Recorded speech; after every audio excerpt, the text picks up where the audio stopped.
I want to welcome everybody to the first of 6 monthly presentations put on by the Bristol Historical Society. Tonight we're going to be honored with Jane Beck, and she's going to talk about the kin of Daisy Turner. I've heard it's a very good presentation, so I'd like to, there's a sign-in sheet going around. If everybody could make it a point to sign and let us know that you've been here with us. I'd like to give, have everybody give Miss Beck a warm welcome. Can we have that off for at least during the program?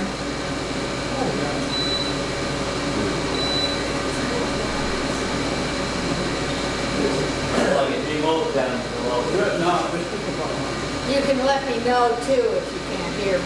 I'll speak up.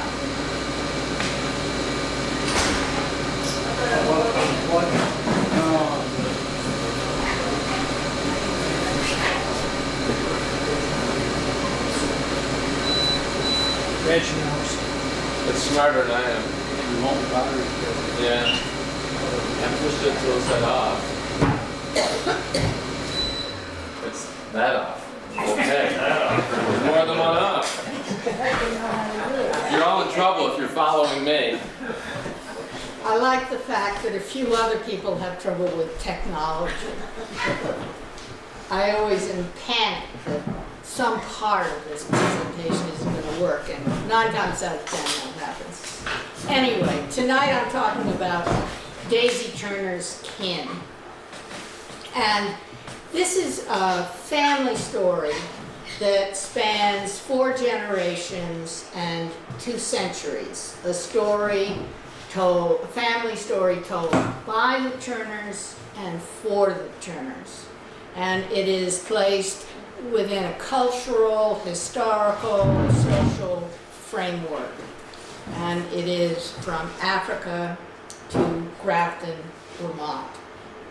Now, the reason really that this story, family story, has survived is because of Daisy Turner's tremendous storytelling abilities. And her storytelling really harks back to her grandfather in Africa. She learned at the family story at the feet of her father, who in turn learned from his father, who was born amongst the Yoruba in West Africa somewhere around 1802 to 1810. So this is really due to the strong storytelling abilities of the Yoruba, or the African griot, who was not only a storyteller and a singer, but a genealogist and a historian, sort of the keeper of the knowledge of the community. And this is what how Daisy served her own family. Now, I was first sent a clipping. Do any of you remember Margaret MacArthur?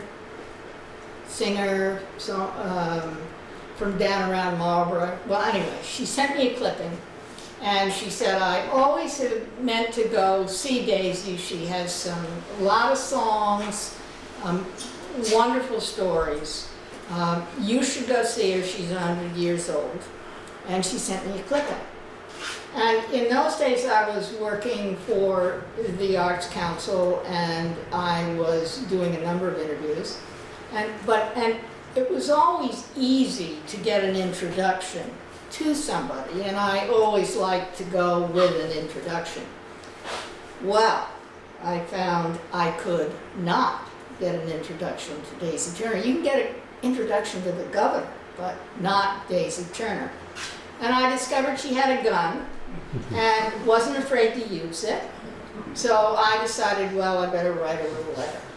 So I wrote her a letter, and then I waited on tenterhooks for about a week. Called her, no answer. And then I'm beginning to worry, what is her health like? I know she's 100. The next day, I call, and I get this ringing hello. And I say, Miss Turner? Yes? And I'm thinking, is this a 100-year-old woman? And she says, So I started on my spiel about wanting to come see her, and she listens for about 10 seconds, and then turns the tables on me and bellows across the phone, "Well, are you a prejudiced woman?" And I'm totally taken back, and I say, "I don't think so." And she said, "Well, come anytime." I said, "How about next Tuesday?" And we were off and running. And I went to see her, and she held me spellbound for about 2 or 3 hours that day. And I asked if I could come back, and then I began to come back and back every week. And when that happens, your relationship changes. And at first she wouldn't let me record her, and then after a few times she wanted me to call her Aunt Daisy, and I was able to record her, and things began to go forward. But I didn't know what I was hearing. First of all, she talked about Africa, and she talked about Grafton, and she talked about Virginia and New Orleans, and I didn't know,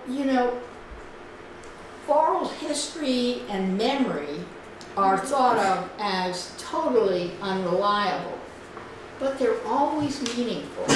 And so the question I was asking myself was, how meaningful, and what is the meaning of all this? And so initially she talked about a man called John Golden, who was her father's master. And I was able to go to Virginia and find his will, find that he had lived. And also, I found his great-grandson, who sent me on rather a wild goose chase to find his plantation.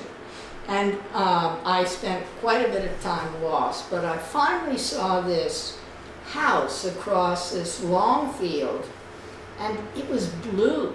And I was imagining, Daisy talked about this big white house and how it had 4 porches, and this didn't sort of meet what I had expected. And I couldn't find anybody to ask if this actually was the Golden House. And actually, I didn't find out for another 20 years that indeed it was. But I began to realize that there was real truth to what Daisy was telling me, and her stories served as signposts to history and enabled me to chronicle much of her story. Now, just to give you an idea of her ability with words, here you go. And then on the top of it all, in the very midst of the terrible situation, Lincoln was shot dead. Well, then Father said, as he, with his group, was getting ready to be mustered out, they heard, my father told it again and again, he heard the hoof, the Booth's horse, as he rode running away from after shooting Lincoln. They was on the edge of Washington, ready to be mustered out. And so Father said, what a time. And of course, her father was at the center of her storytelling. Now, the other thing you need to remember is that memory is personal and often emotional. Your emotions at the time of memory is laid down, so that often two people can remember an event in very different ways. Now, Daisy's father was also a marvelous storyteller, and he was a very good chronicler. And interestingly enough, very few slaves wanted to look back. They only wanted to look forward. But Alec Turner wanted his family to know where they had come from and what slavery was like. So he both looked back and forward. His stories, his main stories I call Touchstone Stories. And these are stories surrounded by emotion. They're about pivotal events in his life, like the first time he discovered what it meant to be a slave, that he was a slave, or an incident where he was learning how to read. These were important stories to him, and he told them over and over. His most important story, which I will refer to again, was killing the overseer, which allowed him to turn his back on slavery and move forward. Now, Alec's story begins, as I said, around 1802 to 1810, when his grandmother, who was an Englishwoman, went out to Africa on her honeymoon in one of her father's trading vessels out of London. And Daisy always said that the vessel went to Cape Town. And I didn't understand that, because her family was supposed to be Yoruba, and she said that, and we did genetic testing, and yes, it turned out to be. But then when I was doing research, I discovered that Cape Coast Castle on the Gold Coast in Ghana today, the town behind it was called Cape Town. So this Cape Coast Castle, it makes a lot of sense that an English ship would have stopped there to sell whatever they had and to take on supplies. And from there, the boat went on down the coast, and here is Cape Coast and Accra and Grand Popo and Porto Novo. Somewhere, I think, between Porto Novo and Badagry, the ship hit a terrible storm. And in this part of the world, before the rainy season, they have these tremendous line storms, and they're called tornadoes. And I'm sure that this was what hit the vessel. And she sank. The husband was drowned, and the Englishwoman was saved by an African chief's son, who was a very powerful man and a powerful swimmer.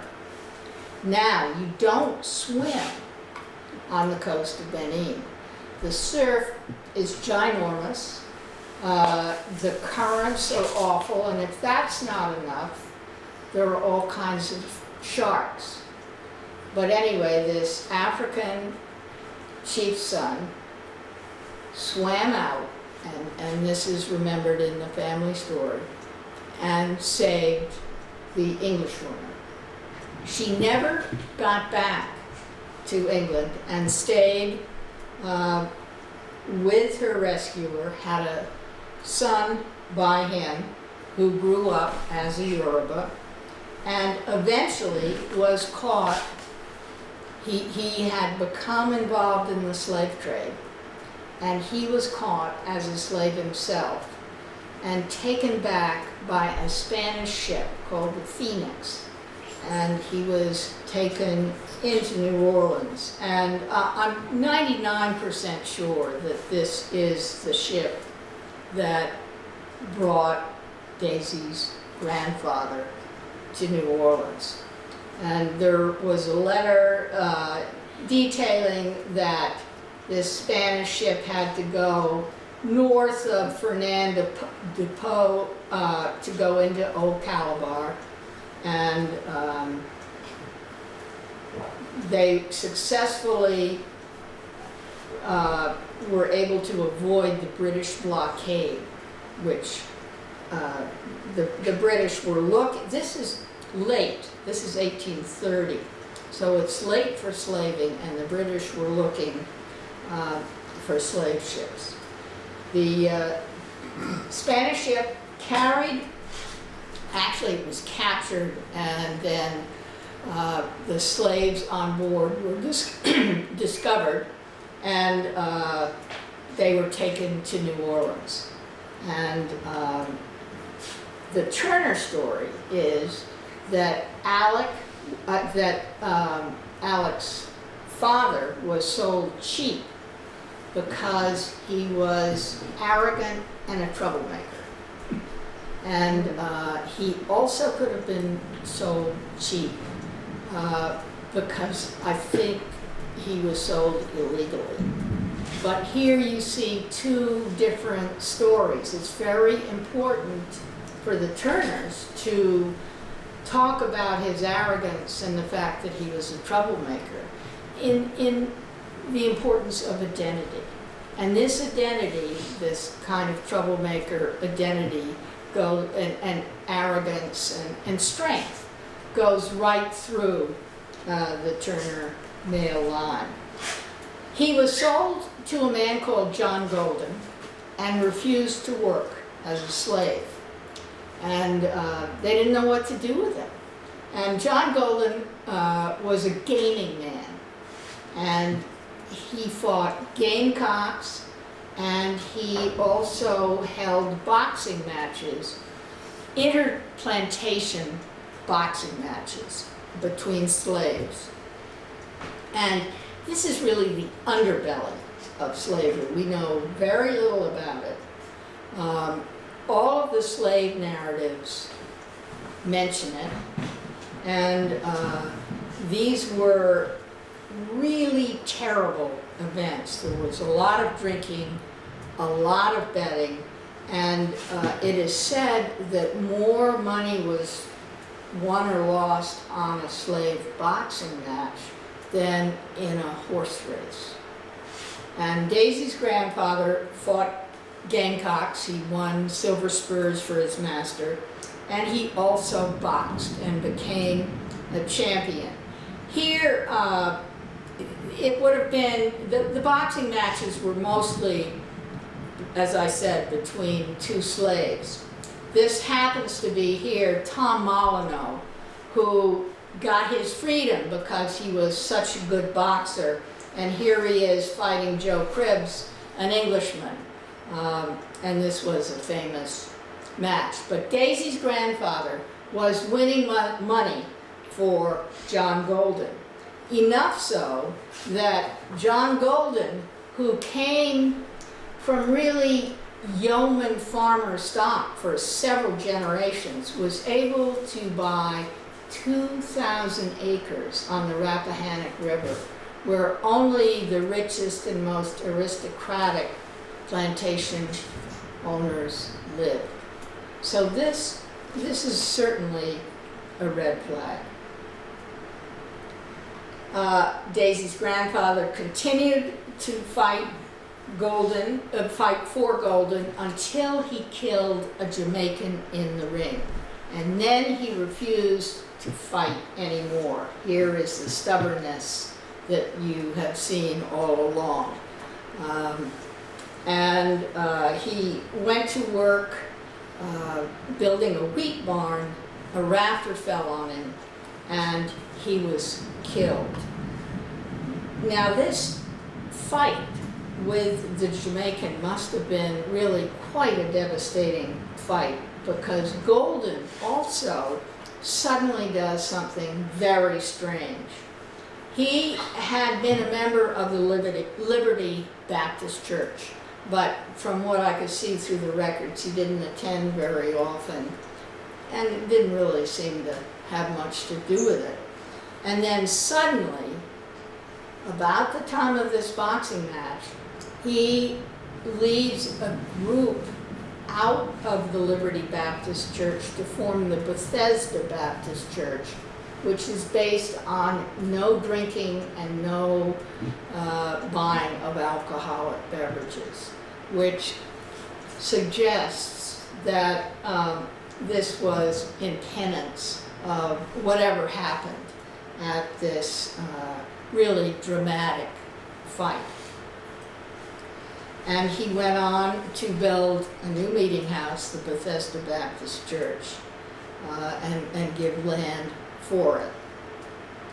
Now, there are all kinds of documents that I was able to find, and this particular document is about Rose, Daisy's grandmother, who was married to the boxer and who was a slave of John Golden's as well.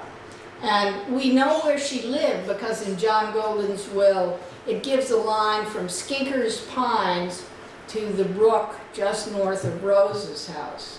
And so she lived right about here. And she was the plantation seamstress.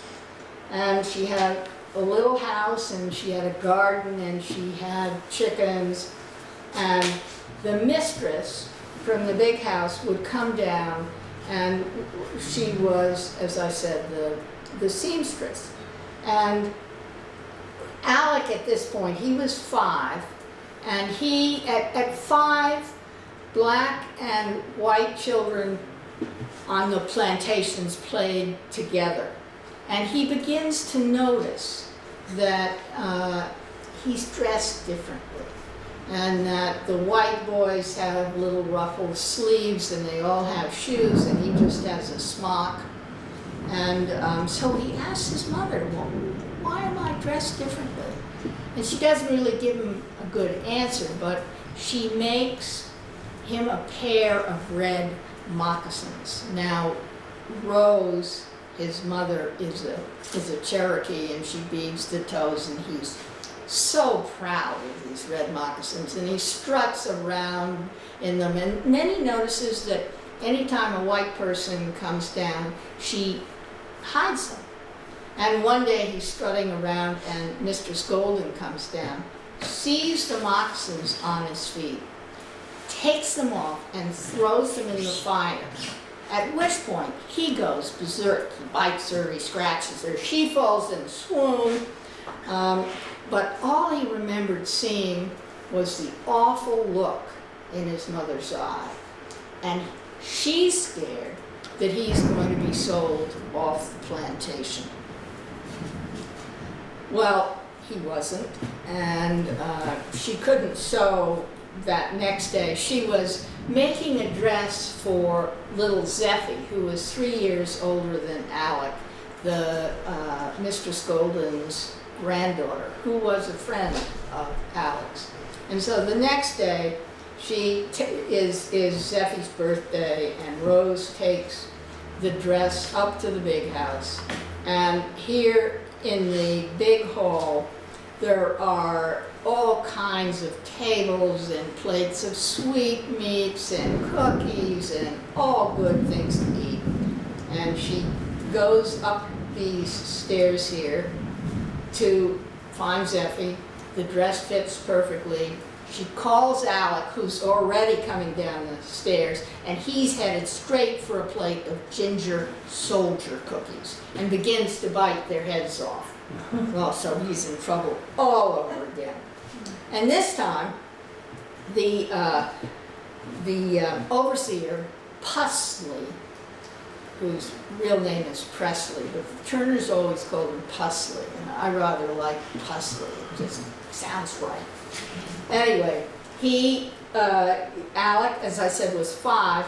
His chore was to carry water up and down these rows of slaves working in this field here. And he does that, I guess, for 3 weeks or so.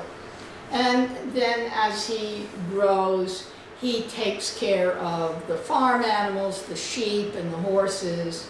And then he graduates to the milk house. And every afternoon, he meets with Zeffie, who is teaching him to read.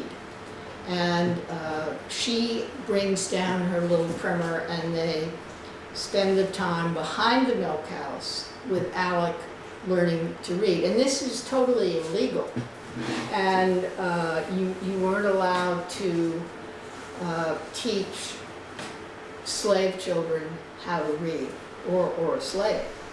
And Zeffie's grandmother catches them and sends Zeffie to the house,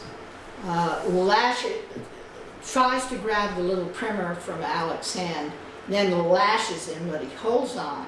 He bleeds on the primer, and later he carries that primer when he escapes from the plantation with him throughout the Civil War, which tells you how important that was. Other things he did on the plantation, as I said, they were next to the Rappahannock. In the spring of the year, just when we're sugaring, they would be catching fish in big seine nets. And Alec was always drawn to the singing that would go with this, with the labor.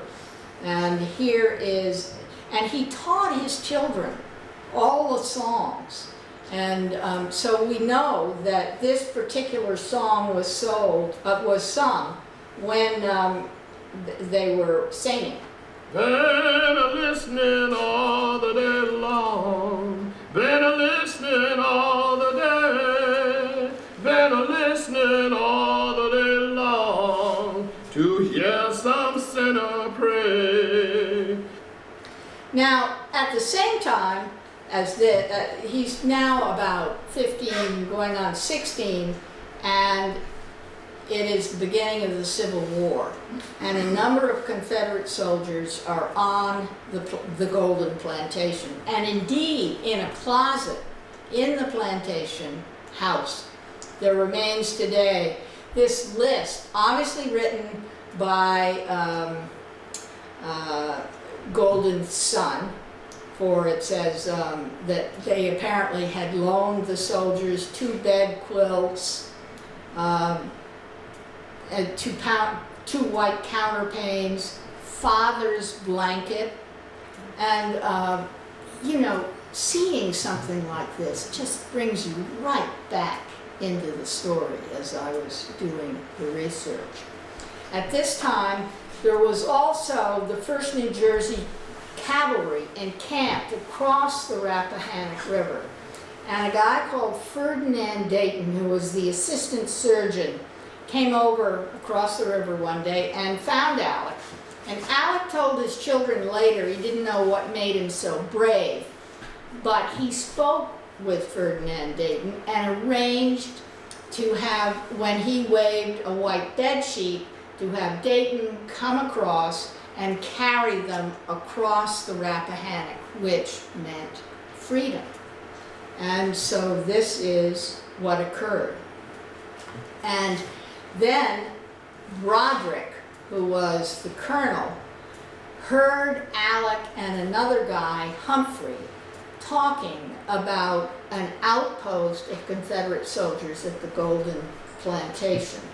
And he immediately got up something like 16 volunteers to go to do a raid on the plantation. And there are a number of articles about this raid. And in it, they all mention that Humphrey led the raid. Here is, this is a list of slaves that escaped from the Golden Plantation. And here is Humphrey. And Humphrey is 26. And Alec is only 16. So probably Humphrey was seen as the leader of the raid back to the Golden Plantation. But I think that Alec obviously was there as well. And I came across, Humphrey was known as Humphrey Gilman, and later on in life he described the raid, and Alec of course described it to his children. Anyway, they crossed the Rappahannock. They went, it was actually to the Tom Golden Plantation, who was the son of John Golden and lived right next door. And they crept up to his house and they captured the Confederate soldiers. And while they're doing that, Alec sneaks off half a mile to the overseer's house and kills Pusley. And this is his most important story. He tells it over and over again because he freed himself by shooting Pusley. He freed himself from slavery. This was how he felt about it.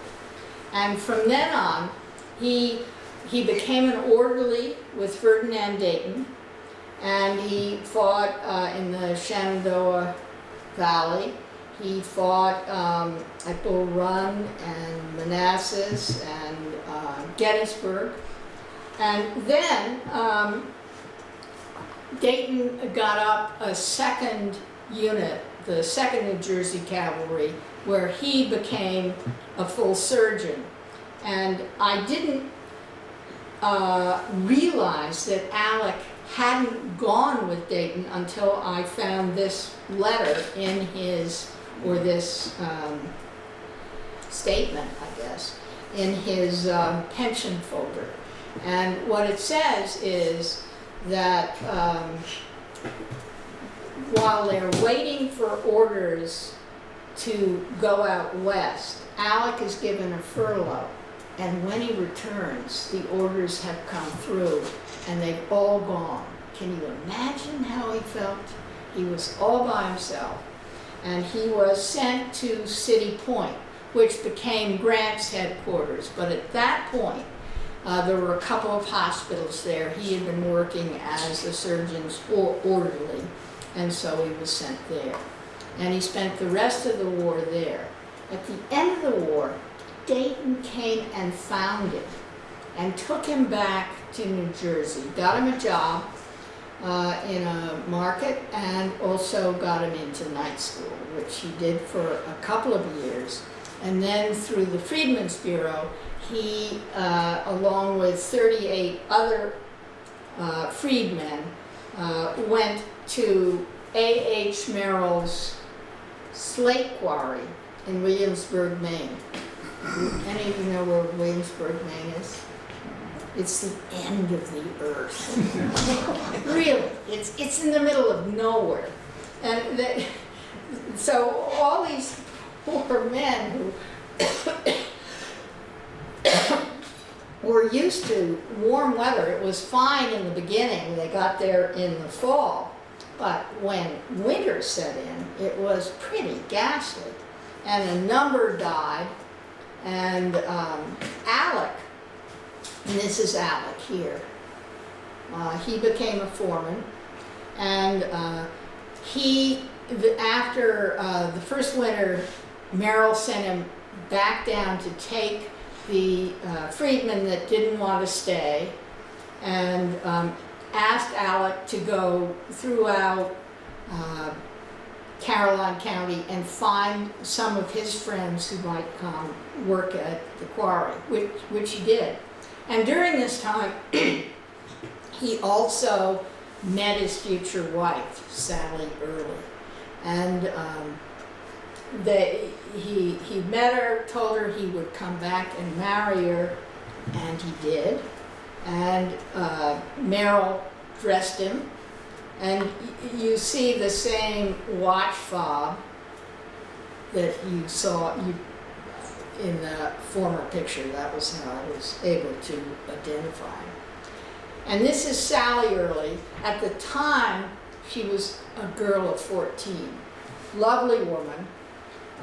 They had twins by the time she was 15, and then a third daughter by the time she was 17. And by this time she had serious consumption, and they thought she was going to die. And Merrill got her down to Boston, Mass General, got Alec a job loading freight at the North Station.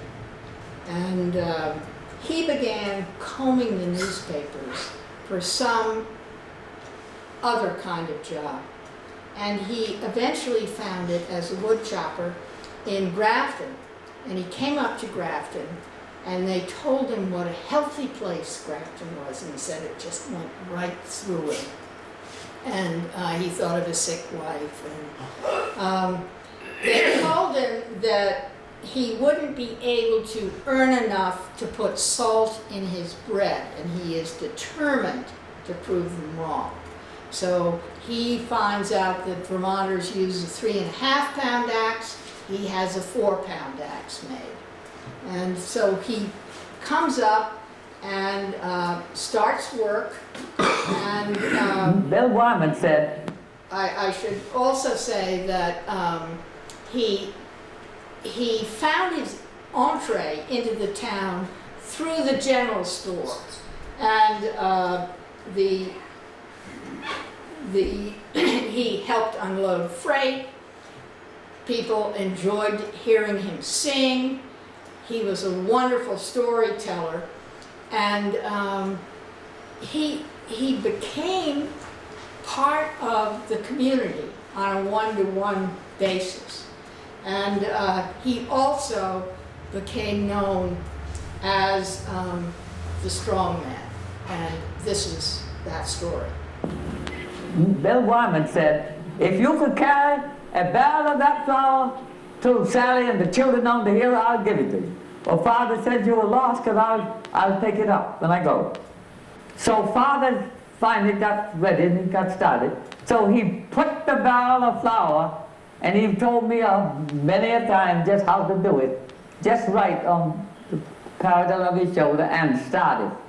When he got to the bridge, the first bridge out there, he didn't take it off, but he changed it like that, a little like that, over just a little bit further, because he said he found out, he knew he had to make the hill and the valve would have to lay a certain way there. So he shifted it then and went on.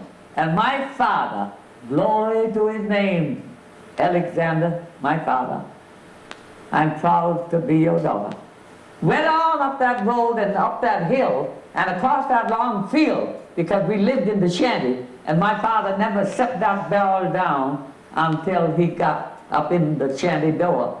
And there must have been at that time 40 men all following him with with little jugs of Jimmy John and hard cider and all. And Mother told many a time how after they all got up, they all got drunk. After Father set the barrel of cider down, and they all was saluting him and congratulating on him. And my father carried that barrel of flour from Grafton village up on our hilltop for us children to eat, to have bread. Now that's the truth, if I never speak a word again. She's quite a storyteller, isn't she? Anyway, he became known as the strongest man in Grafton. And he began to clear the land and was able to buy it cheap. And he was also helped by the town fathers. I mean, we all know that there was discrimination in Vermont, but the town fathers, they had been abolitionists, they'd been active in the Underground Railroad. There had been, I think, 100 men from Grafton that fought in the Civil War. So they were ready to protect Alec and make his life as easy as possible. And he was a worker. He cleared the land, he bought it, and he came to Grafton in 1873. By 1886, he had built himself a new house, and he had 13 children. Daisy was sort of a middle child. She was born after a boy who they called Enough. And unfortunately, Enough died, and there were 5 more girls. Anyway, the Turners became part of the farming community, and when Enough died, the other farmers hayed for Alec, and one of his local friends helped carry the coffin off the hill. So they became really part of the Grafton Hill community. And their farm really became a family community center. Every summer, all of the grandchildren would come, and a number of the daughters went down to the Boston area, not only because jobs were easier to find, but also husbands. And so the ones that went down to Boston would send their children back in the summertime, and all the children would be there with Alec and Sally. And so think about this is a photograph after they had been in Grafton for 50 years. But think of, what a journey they'd had from slavery to really a family farmstead. Now their children, of course, went to school with all the local children, and I wanted to spend a little more time with Daisy, who was very outspoken and also really had a mind of her own and was quite active. And at 8, the teacher gives her a black doll to, she's doing, well, I'll let Daisy tell the story.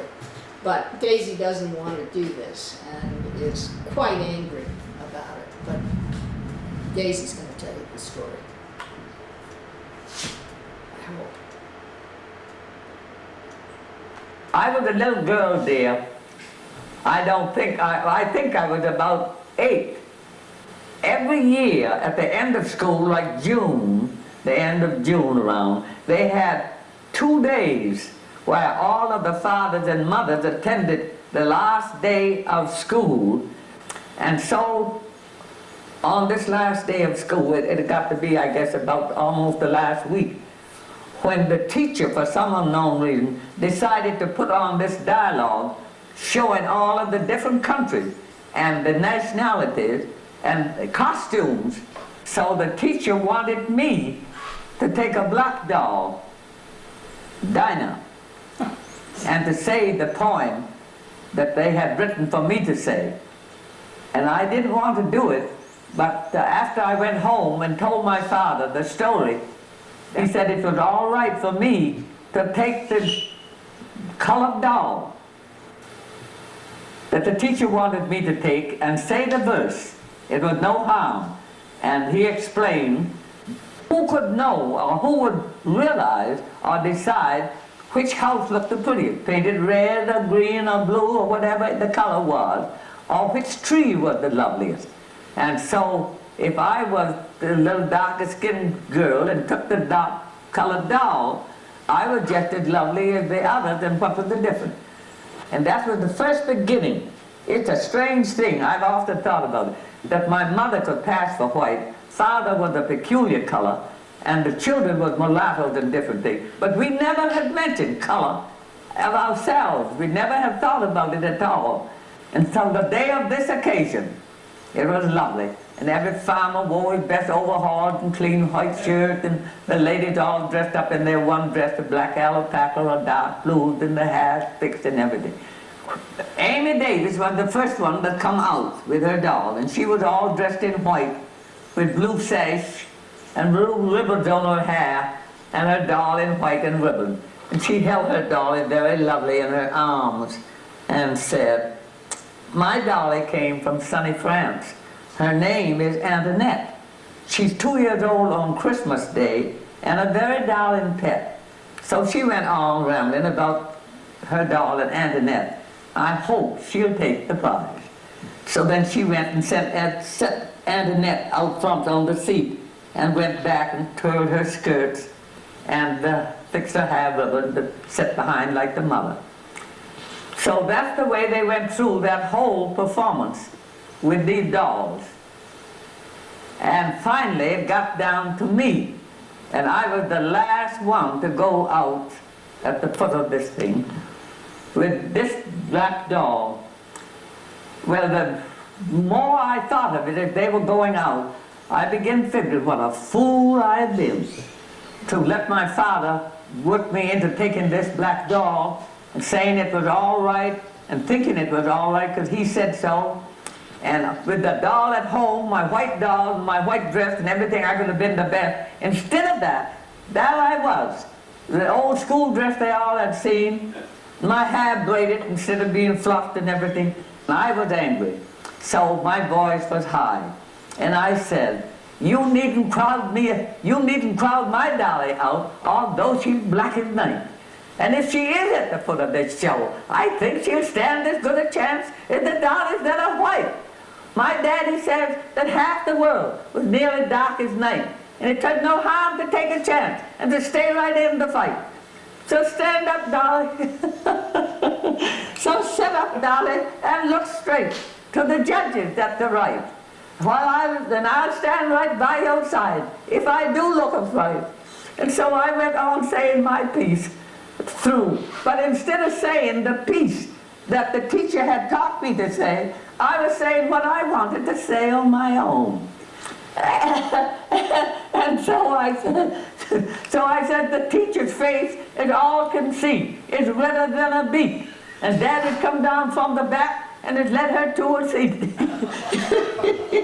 and gave to me that famous turn of look. So I sat down and shut my mouth up tight, just like a book. So I set myself down. But instead of sitting gently, I had half thrown Dinah up against the seat like that and set myself down with the red vest and all. Well, they had applauded like that for all the others, you know, and they'd come, oh, it made quite a time. Well, nobody said a word for me. They didn't know. But much afterwards I learned that they didn't know what to make of it. They were all amazed at me talking like that. And the teacher giving me something to say like that. A black doll and making me say a thing like that, and they knew that I was mad and all. So they didn't know whether they ought to applaud or whether it was good or bad. But it kind of broke up the thing. But when they got through with it in the end, they gave me the first prize. The judges said it was the best acting, the genuine acting of the whole thing, because it was just as I felt it and said it. So they gave me the prize and I won it. It was the $10 gold piece. What a story. Yes. And furthermore, she could not remember the piece the teacher had given her to say.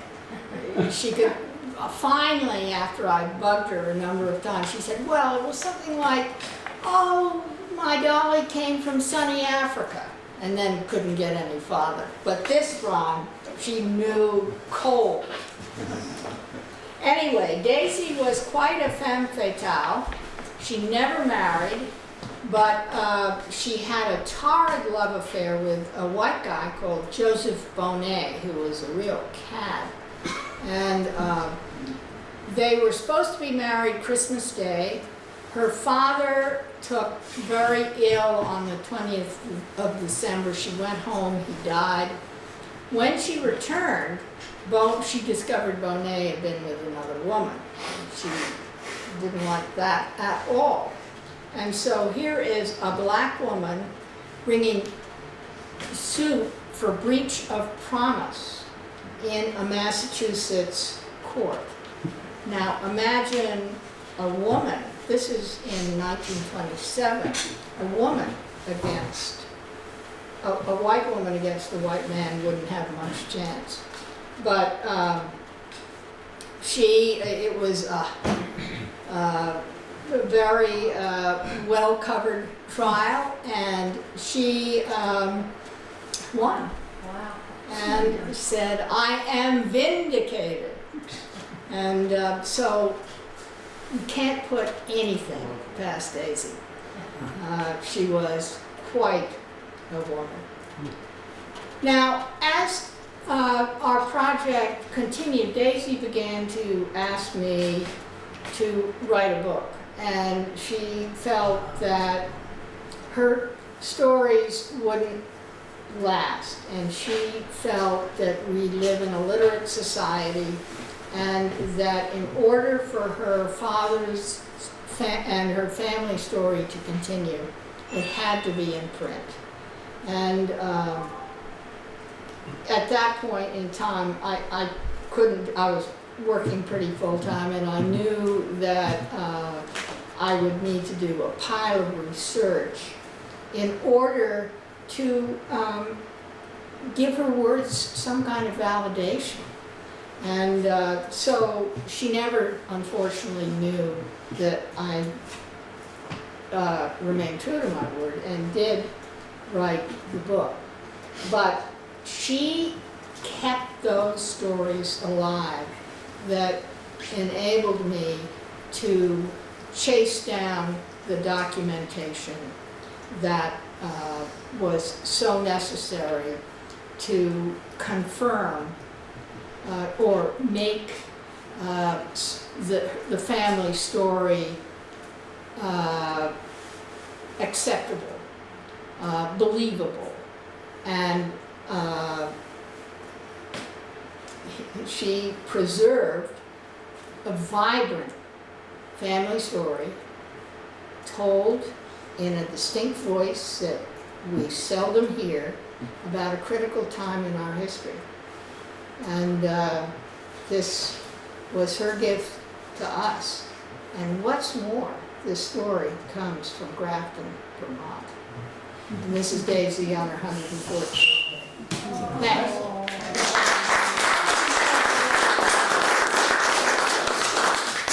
Any questions? Yes. You mentioned Rose. I think you said she was a slave, but I also think you said she was a Cherokee. Did Yes. I get that? Why Yes. was she a slave as a Cherokee? Well, that's a good question. And it's one of the things that you find about oral history or family history is sometimes the generations get collapsed. Daisy's story about Rose was that her grandfather went down to North Carolina and was boxing down there and fell in love with Rose and brought her back. But in fact, Rose was a slave, and in all the documentation I saw, she was reported to be a Negro. I suspect she was a dark Cherokee, and in all of the slave censuses, she was listed as Negro. But Daisy knew her, and Alec apparently could talk Cherokee, and they all said she was full-blooded Cherokee. So how she got enslaved, we don't know. Yes? Years, I don't know how many years ago, on Vermont Public Radio, there was something about her. Were you involved with that? Yes. Oh, okay. Yeah. We live in Massachusetts, and we listened to the radio on the way up, and I remember listening to that and thinking what an interesting story it was. Yes, yes. I mean, that was her telling her own story. Right. Jane, where did the name Turner come from? The name Turner, her grandfather, I didn't get into this because it's a little bit confusing. He was known as Alessi when he was in Africa. He was named Alexander, after Alexander the Great. And when he came to this country, he was given the name by Golden of Robert. And apparently, he took his own last name, which was Berkeley. And when I asked Daisy about this, and I couldn't confirm it, she said that he took that name for himself because Berkeley was a guy that won a duel, and he admired him, and so he took that name. Now, Alec was known as Alec Berkeley, and when he crossed the Rappahannock, Golden could come in to the 1st New Jersey Cavalry if there was an Alec Berkeley listed. So he took on a new name, Turner. And the Turner name, he always told his family, came from a woman that he had worked for that was very kind to him. And indeed, there were some Turners that lived next to the Goldens. And I assume that that's where the name came from. Yes? Give us an idea of the time from the moment that you visited her to the end of your research with her. How was that time? I'm a slow worker. I met her in 1983. I finished the book, I think it came out in 2015. When did she pass on? She, 1988. And I had done some interviewing for that radio series. I had broached the idea to Daisy that we do a radio series. And first of all, the video. In that first letter to Daisy, I had said that I really wanted to make a video of her talking about her experiences. It was a time when there were a number of articles about Vermont being the whitest state in the Union. And I thought it would be really good to have this kind of video with her telling what it was like growing up in the schools. And so I wrote that in the letter that I sent her the first time. Now, as I said, our relationship got better and better, but I would say to her, Aunt Daisy, what about this video? And she would say, well, I have to ask my nephews. I have to ask my lawyers. And I'm thinking, oh my gosh, here and my boss at that point was saying, you're going to Grafton once a week? And that was a whole day, and I supposedly was only working 5 days a week. I mean, I probably worked a lot more, but anyway, I didn't think I was going to get anything out of it. So finally, I'd been visiting her for about 9 months, I think it was May or June the following year. I said, Aunt Daisy, I'm going to come down with a videographer on Monday. Well, I have to ask my lawyers, I have to ask my nephews. I said, yes, you ask them, but I'm coming. And so then I went up on Turner Hill to see the shots I wanted. And I meet a game warden coming down who asked me if I knew Arthur, who was living up there in one of Daisy's houses. And I said, yes, I knew him, but I hadn't seen him. And so he let me go up, and I saw the shots I wanted, went home. That Saturday, Daisy called me, and she said, you are coming on Monday, aren't you? And she says, and I said, yeah, thinking, great. She said, Arthur's been murdered.